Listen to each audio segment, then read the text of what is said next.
आज बनवूया भोपळ्याची बर्फी. पाहून घ्या किती छान बनवली. तुम्ही पण बनवा पाहून. पौष्टिक अशीच. भोपळे घेऊ 2. ते धुवून घेऊ चांगले स्वच्छ पाण्यानं.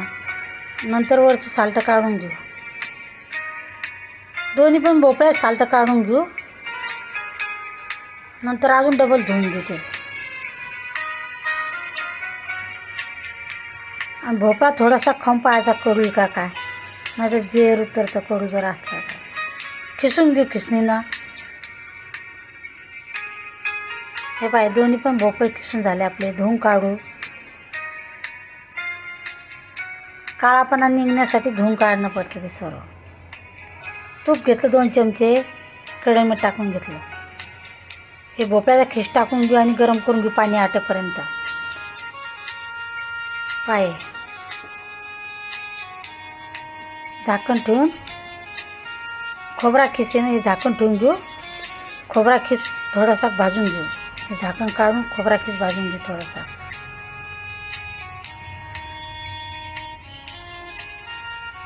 हे पाय परतून झाला आपलं. पाणी आटून घेऊ. साखर टाकली. 1 वाटी भरून साखर टाकली. पाहून घ्या पिठी साखर. खोबरा खिस टाकली की सर्व पाणी आटून जातं. खूप छान लागते बर्फी. तुम्ही पण बनवून पहा एक वेळेस. पहा सर्व पाणी आटून गेलं की नाही. हे पाय दूध पावडर घेतली. 2 पाकिटं दूध पावडरची घेतली आणि टाकली त्यात. 50 ग्राम दूध पावडर. आणि हे थोडंसं खाण्याचा कलर. तुम्हाला वाटलं टाका नाही तर नका टाकू. चांगलं दिसतं पण टाकला की. पाय बर्फी किती छान झाली. एका परातीत काढून घेऊ तूप लावून परातीला. त्याच्या वड्या पाडून घेऊ. मग सबस्क्राईब करा, लाईक करा.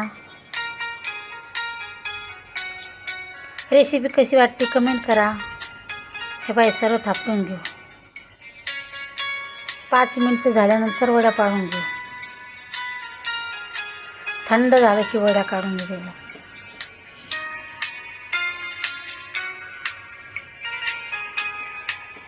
हे पाय वड्या काढून घेऊ. सर्व असेच कट करून घेऊ. खाण्यासाठी सर्व करू. बदाम लावून वरतून. पहा किती छान दिसतात. तुम्ही पण बनवा पौष्टिक आयुर्वेदिक. पाय बर्फी किती छान झाली.